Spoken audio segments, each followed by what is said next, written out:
Chapter 16. There was ice on the ground, and the wind blew hard. We suffered from the cold. The people wanted to rest. The old people said their bones were sore from so many days in the saddle. They wanted to rest beside a warm fire. The women said their children needed sleep. Their eyes were hollow, and their gaze was dim. There was no joy in the camp. Lean Elk stopped the march early. Once more the chiefs met. Their voices grew loud. "We must keep going," said Lean Elk. "When we cross the Bear Paw Mountains we will come to the old lady's country. In 3 suns I will take us to Sitting Bull." "We are tired," said Looking Glass. "The old cannot travel at this pace. The children weep with weariness. We have beans and flour. We are in buffalo country. If we travel slow, our young men can kill buffalo." Whitebird got to his feet. "Looking Glass speaks foolish words," he said. "Until we leave this country, we are hunted by bluecoats." But Whitebird was the only chief who sided with Lean Elk. Chief Joseph looked around the circle. He looked deep into the eyes of the chiefs. He looked into his heart. "I fear for the lives of the old people," he said. "And I fear for us all. If we go fast, our ponies may wear out.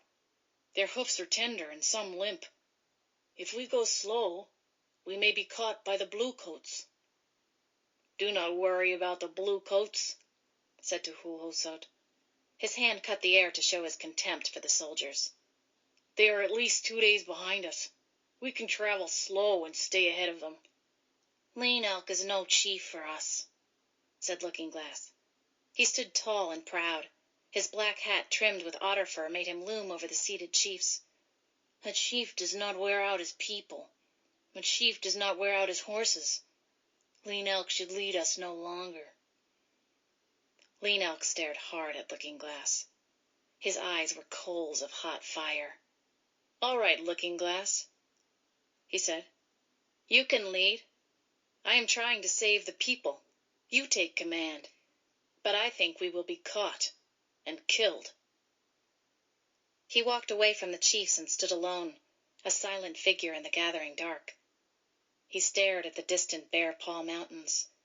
Looking Glass led us on short marches toward the star that never moves. We started after the sun rose and stopped before it left the sky.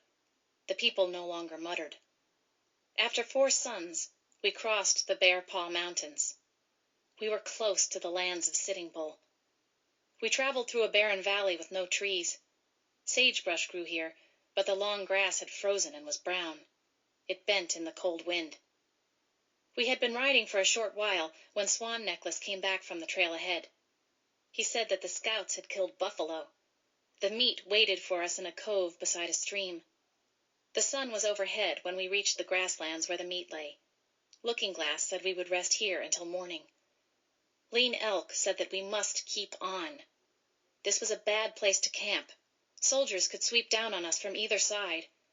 But Looking Glass said our horses needed more rest. We would stay.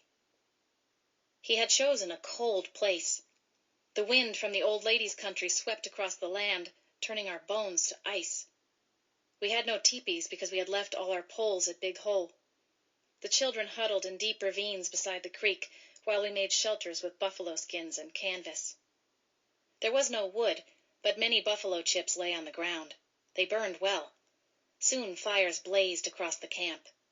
We ate roasted buffalo until we could hold no more. Around the warm fires people said what a good leader Looking Glass was. In less than 2 suns we would be safe with Sitting Bull. Looking Glass had been right to march slow. It was a clear, cold night. The wind blew hard and the brush stirred along the creek. Many chose to spend the night in the gullies, which were as deep as a standing man. Swan Necklace walked with me beside the creek. Buffalo robes wrapped us together against the cold. His arm was around my shoulder. "Do not look so sad," he said. "Soon we will be safe. Then my father will let the marriage go forward." "When you finish our marriage blanket," I said. It seemed strange to be talking about something besides the bluecoats behind us. "That will be soon," he said. He pressed me to him. "I will gather colored earth from the old lady's land. It will be a beautiful blanket. We will sleep beneath it in our own tepee." The words were like honey to my ears. Yet I was not at peace. I feared that Lean Elk was right. A misshapen moon streaked with red rode low in the eastern sky. I wondered if the ugly moon was a warning from the Great Spirit. Was it blood I saw on the rising moon? That night I lay awake, worrying about the soldiers. I heard the ponies moving about. They were restless. I was restless, too. I trembled at the thought of what the morning might bring.